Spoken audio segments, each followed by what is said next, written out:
This is Pamela, and you're listening to Watchman on the Pod. All right, we're going to pick back up in the Septuagint, the Old Covenant, commonly called the Old Testament. And this is from Charles Thompson. He did this in the early 1800s, I believe it was. And we are in Genesis chapter 35. It is written, "And then God said to Jacob, Arise and go to the place Bethel and dwell there, and erect there an altar to the God who appeared to thee when thou wast fleeing from the face of thy brother Esau."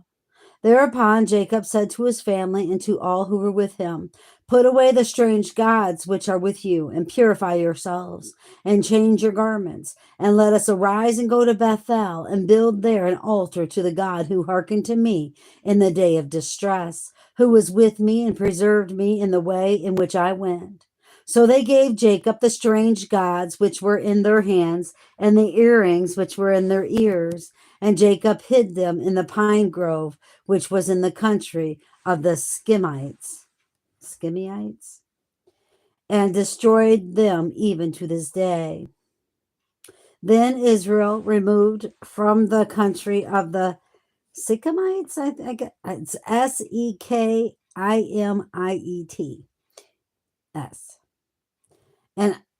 and a terror of God was on all the city around them, so that they did not pursue the children of Israel. And when Jacob came to Luzah, which is in the land of Canaan, the same is Bethel, he and all the people who were with him, he built there an altar and called the name of the place Bethel, because God appeared to him there when he was fleeing from the face of his brother Esau. And Deborah, the nurse of Rebekah, died and was buried under the oak below Bethel. So Jacob called its name Oak of Mourning. And God appeared to Jacob again at Luzah after he came from Syrian Mesopotamia. And God blessed him. And God said to him, "Thy name shall no more be called Jacob, but Israel shall be thy name." So he called his name Israel.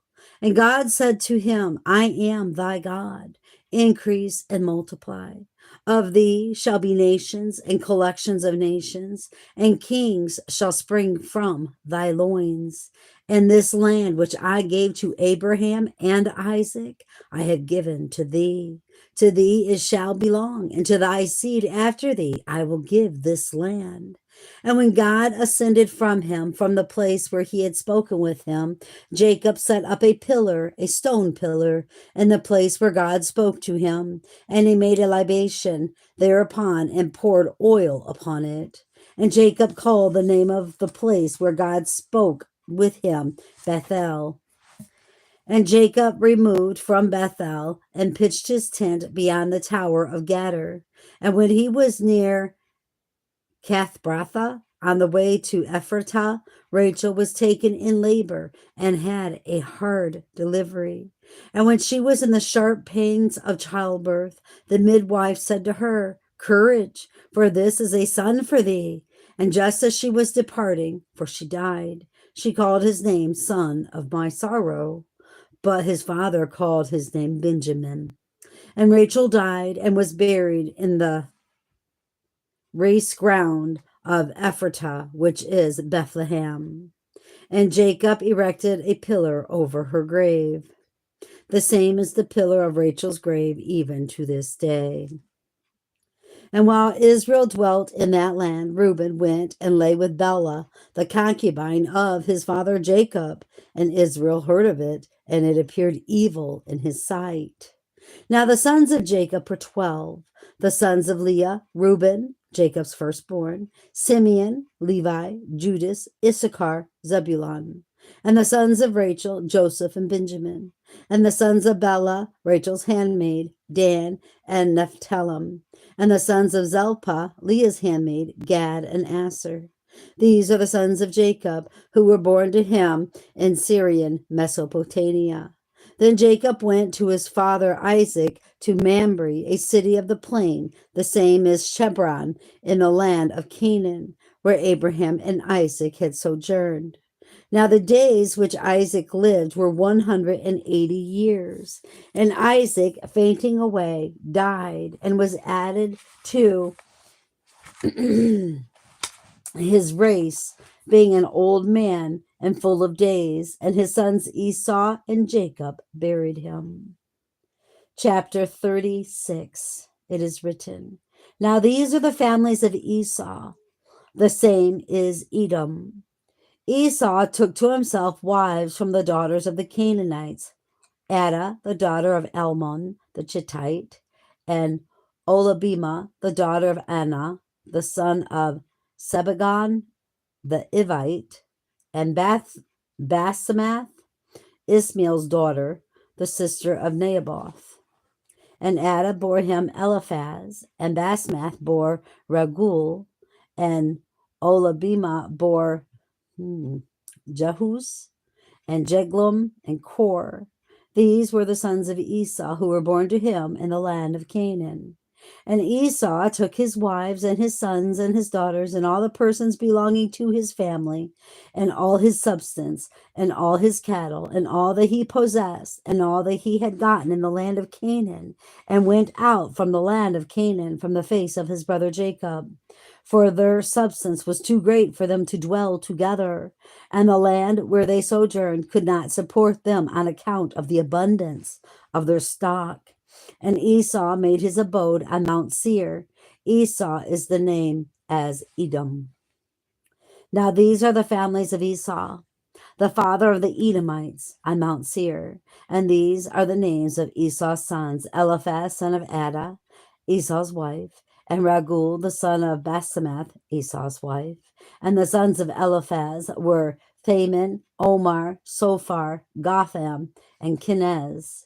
And Thema was a concubine of Eliphaz, the son of Esau, and she bore to Eliphaz Amalek. These were the children of Adah, the wife of Esau. And these are the sons of Raguel: Nathoth, Zar, Sum, and Mose. And Mose? I guess Mose. These were the children of Basemath, the wife of Esau. And these are the children of Oholibamah, the daughter of Anah, the son of Sigabagon, the wife of Esau.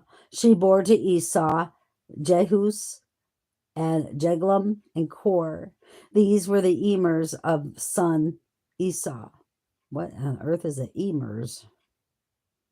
These were the emers of son Esau.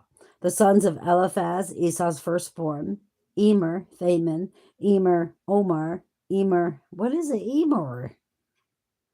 I wonder what that is. Maybe a prince? I don't know. Emer Sophar, Emer Kenaz, Emer Kor, Emer Gotham, Emer Amalek. These were the emers of Eliphaz in the land of Udumah. These were the children of Adah, and these were the sons of Raguel, the son of Esau: Emer Naakoth, Emer Zer, Emer Sum, Emer Mos. These were the emers of Raguel in the land of Edom. These were the children of Basemath, the wife of Esau, and these were the sons of Oholibamah, the wife of Esau: Emer Jehus, Emer Jeglum, Emer Kor. These were the emers of Oholibamah, the daughter of Anah, Esau's wife. These were the children of Esau, and these their emers. They are the Edomites. I don't know what an emer is. I'm assuming it's a priest, but I'm not a priest, but a prince. I don't know. Now these were the sons of Seir, the Korite, the inhabitant of the land: Lotan, Sobal, Sebagon, Anah, Desan, Asar, and Rezin. These were the emers of the Torites of the son Seir in the land of Edom. And these were the sons of Lotan, Tori, Ammon, and the sister of Lotan, Thamanah. And these were the sons of Sobal, Golum, and Manachath, and Gabal, and Sophar, and Omer. And these were the sons of Sebagon, Ea, and Anah. This is that Anah who found the Jamians in the wilderness when he was feeding his father Sebagon's asses. And these were sons of Anna, Desan, and Olabima, a daughter of Anna. And these were the sons of Desan, Amada, Aspan, Ethran, and Sharan. And these were the sons of Asar, Balaam, Zucam, and Jocham. Balaam. I wonder if that's the same Balaam. I don't know. And these were the sons of Rezin, Az, and Aaron. And these were the Emers of the Torites, Emer Lotan, Emer Sabal, Emer Sabagon, Emer Anna, Emer Desan, Emer Asar, Emer Rezin.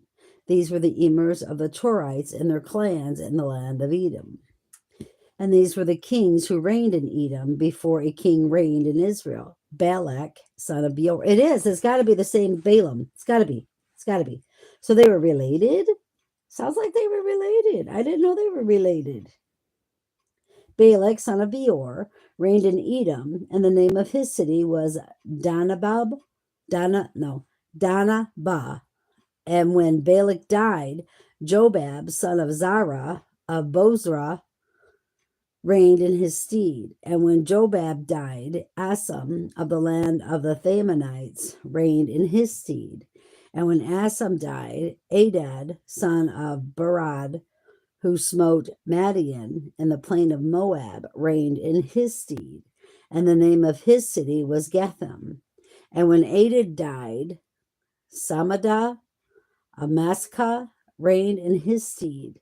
And when Samadah died, Saul of Roboth, which is by the river, reigned in his stead. And when Saul died, Balian, son of Achabar, reigned in his stead. And when Balian, son of Achabar, died, Arad, son of Barad, reigned in his stead. And the name of his city was Fogar. And his wife's name was Medabil. She was a daughter of Madarath, son of Meozabab. I don't know. Forgive me, you guys. These are the names of the Emers of Esau in their tribes, according to their place in their countries and their nations. Emer of Thamana, Emer of Gola, Emer of Jether, Emer of Olabimus, Emer of Elis, Emer of Finan, Emer of Kenez, Emer of Theamin, Emer of Mazar, Emer of Magdadel, Emer of Zephion. These are the Emers of Eden in their respective abodes in the land of their possession. Esau and father Edom is the same. Chapter 37. It is written, Now Jacob dwelt in the land where his father had sojourned in the land of Canaan. And this is the history of Jacob's posterity. And I'm sure I'm going to mess these names up. When Joseph was 17 years of age and feeding his father's sheep with his brothers as he was young, namely with the sons of Bala and the sons of Zelpah, his father's wives, they carried an ill report against Joseph to Israel, their father. Now Jacob loved Joseph above all his children because he was the son of his old age, and he had made him a robe of different colors. So when his brothers saw that his father loved him more than all his sons, they hated him and could not speak peaceably to him. Besides, Joseph, having dreamed a dream, told it to his brothers, and he said to them, Hear this dream which I have dreamed. I thought we were binding sheaves in the middle of a field, and my sheaf arose and stood upright, and your sheaves, being ranged around, made omnipotence to my sheaf. Upon which his brother said to him, Shalt thou indeed reign over us, or have dominion over us? So they hated him still more for his dreams and for his words. And he had another dream, and told this to his father and to his brothers, and said, Behold, I have dreamed another dream, as if the sun and the moon and 11 stars made omnipotence to me. Upon which his father rebuked him, saying, What is this dream which thou hast dreamed? What? Shall I and thy mother and thy brothers come and bow down to thee on the ground? So his brothers envied him, but his father pondered the matter. After this, his brothers having gone to Shechem to feed their father's flock, Israel said to Joseph, Are not thy brothers tending the flocks at Sichem? Come, let me send thee to them. And he said, I am ready. Whereupon Israel said to him, Go and see if thy brothers and the flock be well, and bring me word. So he dispatched him from the valley of Shebron and went to Sichem. And a man found him wandering in the plain. And the man asked him, saying, What art thou seeking? To which he replied, I'm seeking my brothers. Tell me where they are feeding. And the man said to him, They have removed from this place, for I heard them say, Let us go to Dothan. So Joseph went after his brothers and found them at Dothan. Now when they saw him a great distance before he came near, they wickedly thought of killing him, and said one to another, Behold, the dreamer is coming. Now therefore come, let us kill him, and throw him into one of these pits, and we will say a savage beast hath devoured him. they're just, I can't even believe that. They're just crazy. And let us see what will become of his dreams. And when Reuben heard, he rescued him out of their hands and said, Let us not touch his life. Reuben indeed said to them, Shed not blood. Throw him into one of these pits in the wilderness, but lay not a hand on him, in order that he might rescue him out of their hands and deliver him to his father. So when Joseph came to his brothers, they stripped him of the variegated robe which he had on, and took him and threw him into the pit. But the pit was empty. It had no water. Then they sat down to eat bread, and raising their eyes, they looked, and lo, Ishmaelites traveling were coming out of Gadal, and their camels were loaded with spiceries, with balm and static, which they were carrying to Egypt. Thereupon Judah said to his brothers, What advantage will it be, though we slay our brother and conceal his blood? Come, let us sell him to these Ishmaelites, and let our hands be upon him, for he is our brother. Let our hands not be upon him, for he is our brother and our flesh. So his brothers hearkened to him. And when the Midianite merchants came, they drew him up. They lifted Joseph up out of the pit and sold him to the Ishmaelites for 20 pieces of gold. And they carried Joseph down to Egypt. Now, when Reuben came back to the pit and did not see Joseph in it, he rent his clothes and returned to his brothers and said, The boy is gone. And as for me, where now am I to go? Then they took Joseph's coat, and having killed a kid of the goats, they besmeared the coat with the blood and sent away the variegated robe and had it carried to his father and said, This we found. Examine whether it be thy son's robe or not. And he knew it and said, It is my son's robe. An evil beast hath devoured him. A wild beast hath torn Joseph. Then Jacob rent his clothes and put on sackcloth and on his loins and mourned for his son many days. And all his sons and daughters assembled and came to comfort him, but he would not be comforted, saying, I will go to my son mourning to the mansion of the dead. Thus his father mourned for him. But the Midianites sold Joseph in Egypt to Potiphar, the chamberlain of Pharaoh, the captain of the guards. Chapter 38, it is written, Now at that time Judas went down from his brothers and came to a certain Adulamite, whose name was Arias. And Judas saw there a daughter of the Canaanite. Her name was Sava. And he took her and went in unto her, and she conceived and bore a son, and called his name And she conceived again and bore a son, and called his name Onan. And she bore another son, and called his name Selam. Now she was at Cashbe when she bore them. And for his firstborn, Judas took a wife whose name was Tamar. But the firstborn of Judas, was wicked in the sight of the Lord, and God slew him. Whereupon Judas said to Onan, Go in unto thy brother's wife, and be a husband to her, and raise up a seed for thy brother. And when Onan knew that the seed would not be his, it came to pass that when he went in unto his brother's wife, he shed it on the ground, that it might not give seed to his brother.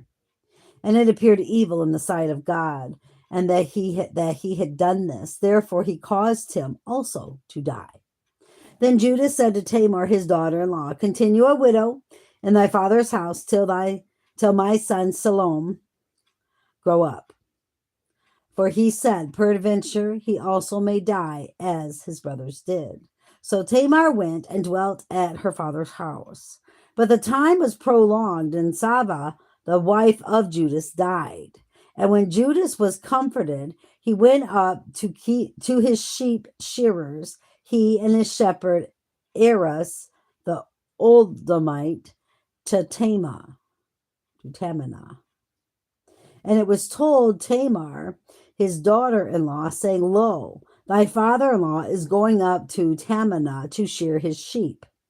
Whereupon she put off the robes of her widowhood, and put on a veil, and adorned herself, and sat near the gates of Anan in the way to Tamana. For she saw that Salome was grown up, and that he had not given her to him for a wife. And when Judas saw her, he thought she was a harlot, for she had covered her face, and he did not know her. So he turned aside to her and said to her, let me come in unto thee, for he did not know that she was his daughter-in-law. And she said, what wilt thou give me if thou come in unto me? To which he replied, I will send thee a kid of the... I'm so sorry. That is just, I just can't even get over this. This story is just so crazy. For he did not know that she was his daughter-in-law. And she said, wilt thou give me if thou come in unto me? To which he replied, I will send thee a kid of the goats from the flock. And she said, what will the... I'm sorry, God, forgive me. And she said, wilt thou give me a pledge till thou send it? And he said, what pledge shall I give thee? And she said, thy ring and bracelet and the staff in thy hand. So he gave them to her and went in unto her, and she conceived by him. Then she arose and went away, took off her veil, and put on the garments of her widowhood. And Judas sent the kid of the goats by the hands of his shepherd, the Udalmite, to receive from the woman the pledge. But he, not finding her, asked the man of the place, where is the harlot that was at Anan by the wayside? And they said, there was not a harlot there. Thereupon he returned to Judah and said, I have not found her. And the men of the place said, there was not a harlot there. Then Judah said, let her keep him, but perhaps we may be laughed at. Well, I did laugh. I indeed sent the kid. Thou, however, hast not found her. Now after 3 months it was told Judah, saying, Tamar thy daughter-in-law hath played the harlot, and lo, she is with child by her whoredom. Whereupon Judah said, bring her out and let her be burned. And when she was brought out, she sent to her father-in-law, saying, by the man to whom these belong, I am with child. Moreover, she said, examine, whose is this ring and this bracelet and this staff? And Judas acknowledged them and said, Tamar hath more justice on her side than I, because I did not give her to my son Salome. And he proceeded no more to have knowledge of her. And when the time of her delivery came, she had twins. And when she was in childbirth, one put forth its hand, and the midwife took and tied a scarlet thread about its hand, saying, this will be the firstborn. But when it had drawn back its hand, his brother immediately came forth, whereupon she said, what? Hath there been a breach made for thee? So she called his name Pharez. And after this, his brother came forth, on whose hand was the scarlet thread. So she called his name Zara. Chapter 39, it is written, now when Joseph was brought to Egypt, Potipharah, what's his name? The chamberlain of Pharaoh, the captain of the guards, an Egyptian, brought him at the hands of the Ishmaelites, and had brought him thither. And the Lord was with Joseph, so that he was a fortunate man, and was in the same house with his master, the Egyptian. And his master perceived that the Lord was with him, and that the Lord prospered in his hands whatever he did. So Joseph found favor in the sight of his master, and he was pleased with him and set him over his household and committed all that he had to Joseph's charge. And after he had made him overseer of his household and over all that he had, the Lord blessed the house of the Egyptian for Joseph's sake. And there was a blessing of the Lord on all his substance, in his house and in his field. So he left to Joseph's management all that he had, and knew not anything he had save the bread which he ate. Now Joseph was a comely person, which means he was very handsome, and of a very beautiful countenance. And after these things, his master's wife cast her eyes on Joseph and said, "Lie with me." But he refused and said to his master's wife, "Seeing my lord, on account of his confidence in me, knowing not anything in his house, and hath committed to my charge all that he hath, and there is none in the family superior to me, nor anything withheld from me, except thyself, because thou art his wife.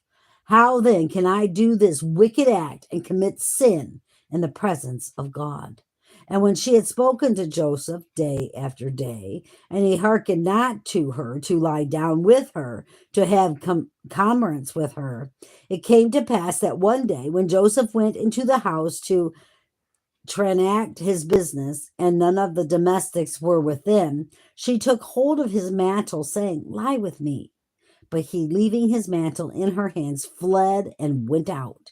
And when she saw that he had left his mantle in her hands and fled and was gone, she called those who were in the house and spoke to them, saying, "See, he hath brought in amongst us a Hebrew slave to insult us. He came to me, saying, 'Lie with me.' But I cried with a loud voice. And when he heard that I raised my voice and cried aloud, he left his mantle with me, fled, and went out. And she kept the garment by her till his master came home. Till her master, no, his. And she kept the garment by her till his master came home, and spoke to him in like terms, saying, "The Hebrew slave whom thou hast brought in among us came in to me to insult me, and said to me, 'Let me lie with thee.' But when he heard that I raised my voice and cried aloud, leaving his mantle with me, he fled and went out. When his master heard the words of his wife, which she spoke, saying, 'In this manner did thy slave treat me,' he was greatly incensed. So Joseph's master took and cast him into prison, into the place where the king's prisoners were confined. But in the prison the Lord was with Joseph, and continued his kindness, and gave him favor in the sight of the principal keeper of the prison. And the principal keeper of the prison committed to Joseph's care the prison and all the prisoners who were in the prison. And whatever was done there, he was the person who caused it to be done. The principal keeper took no cognizance of anything himself, for all things were committed to Joseph's management, because the Lord was with him, and the Lord prospered in his hands whatever he did. Chapter 40. It is written, "Now after these things it happened that the chief butler of the king of Egypt and the chief baker offended their lord, the king of Egypt. And Pharaoh was incensed against his two officers, against the chief butler and against the chief baker, and sent them under guard to prison, to the place to which Joseph had been sent. And the keeper of the prison committed them to Joseph, and he attended them. And when they had been there some days in prison, they both had a dream in the same night. And the appearance of the dream, both of the chief butler and the chief baker, who belonged to the king of Egypt and were in prison, was similar. And in the morning, when Joseph went in to them, he saw that they were troubled. Whereupon he asked the officers of Pharaoh, who were confined with him at his master, saying, 'Why are your countenance sad today?'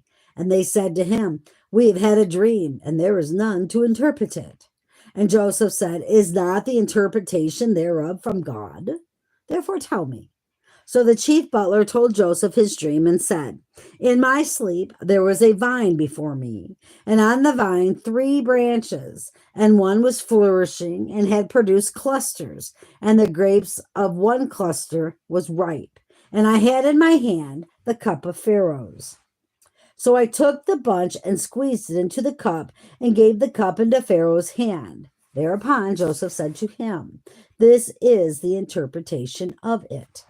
The 3 branches are 3 days. 3 days hence, Pharaoh will take cognizance of thy administration and restore thee to thy office of cupbearer. And thou shalt give Pharaoh's cup into his hand according to thy former dignity when thou wast butler. But think of me by thy own case, when it shall be well with thee, and do me the favor to mention me to Pharaoh and release me from this prison. For I have been stolen from the land of the Hebrews, and here I have done nothing, yet they have thrown me into this dungeon." And when the chief baker saw that he interpreted well, he said to Joseph, "I also had a dream. I thought I was carrying on my head 3 baskets of cakes, and in the uppermost basket pastry of all the sorts which Pharaoh eateth. And the birds of the air devoured those in the uppermost basket on my head." And Joseph answered and said to him, "This is the interpretation thereof. The 3 baskets are 3 days.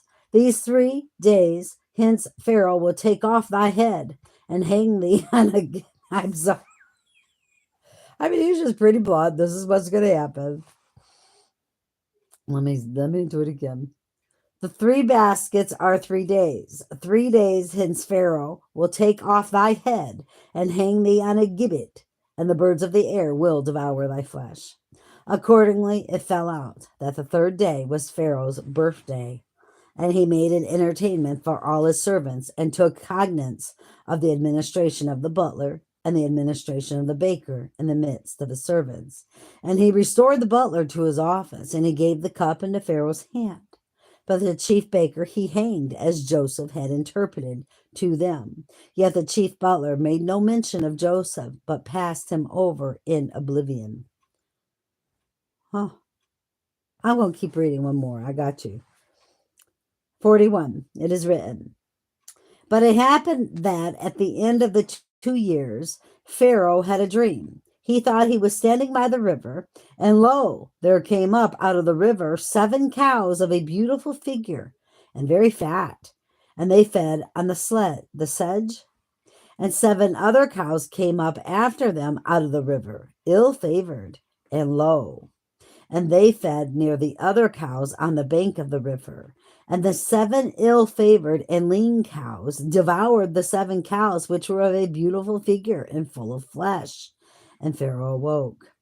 Again he dreamed a second time, and lo, 7 ears of corn sprang up upon one stalk, choice and good. And lo, 7 ears thin and blasted sprang up after them. And the 7 thin and blasted ears devoured the 7 ears which were choice and full. And Pharaoh awoke, and it was a dream. And in the morning his spirit was troubled, and he sent for all the interpreters of Egypt and all the wise men thereof, and told them his dream. But there was none who could interpret it to Pharaoh. Upon this, the chief butler spoke to Pharaoh, saying, "I this day acknowledge my fault." Pharaoh was angry with his servants and ordered us to be confined in the house of the captain of the guards, both me and the chief baker. And both I and he had a dream the same night. Each had a dream regarding himself. And there was there with us a youth, a Hebrew servant of the captain of the guard. And we told him, and he interpreted to us. And it fell out as he interpreted to us. I was restored to my office, but he was hanged. Upon this, Pharaoh sent for Joseph, and they brought him out of the prison. And when they had shaved him and changed his raiment, he came to Pharaoh. And Pharaoh said to Joseph, "I have had a dream, and there is none who can interpret it. But I have heard people say of thee that upon hearing dreams thou canst interpret them." In reply to which Joseph said to Pharaoh, "Without God, no answer of peace can be given to Pharaoh." Then Pharaoh spoke to Joseph, saying, "In my sleep I thought it was standing near the edge of the river, and there came up, as it were, out of the river 7 cows of a beautiful figure and very fat, and they fed on the sedge. And lo, 7 other cows came up after them out of the river, ugly and ill-favored and lean of flesh. such that I never saw worse in all the land of Egypt. And the 7 ill-favored and lean cows devoured the first 7 cows, which were choice and good. But though they devoured them, they gave no sign of fullness. Their appearance was as ugly as before. Then I awoke and again went to sleep, and in my sleep again saw as if 7 ears of corn sprang up on one stalk, full and good, and adjoining them 7 other ears sprang up, thin and blasted. And the 7 thin and blasted ears devoured the 7 ears which were full and good. Now I have told you the interpreters. Now I have told the interpreters, but there is not one who can interpret this to me. Then Joseph said to Pharaoh, the dream of Pharaoh is one. God has shown Pharaoh what he is about to do. The 7 beautiful cows are 7 years, and the 7 good ears are 7 years. Did I say that right? The 7 beautiful cows are 7 years, and the 7 good ears are 7 years. The dream of Pharaoh is one. The 7 lean cows which came up after them are 7 years, and the 7 thin and blasted ears are 7 years. There shall be 7 years of famine. This is the thing which I have said to Pharaoh. God hath shown Pharaoh what he is about to do. Behold, 7 years are coming of great plenty in the land of Egypt. But after these there will come 7 years of famine, and they will cause the coming plenty to be forgotten in all Egypt. And the famine will consume the land, so that the plenty will not be known in the land, by reason of the famine which will come after it, for it will be very great.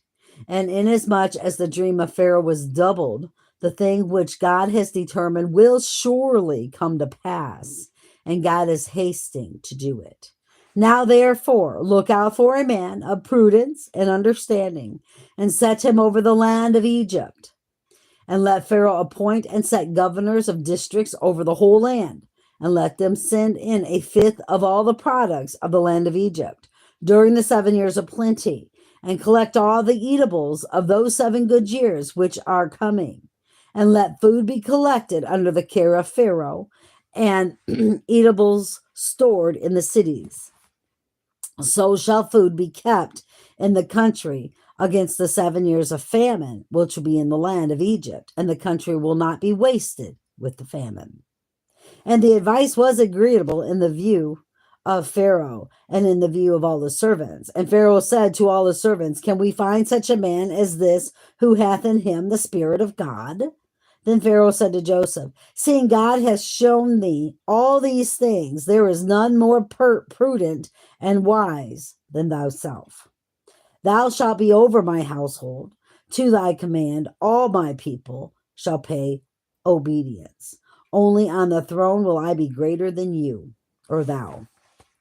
Moreover, Pharaoh said to Joseph, behold, I have set thee this day over all the land of Egypt.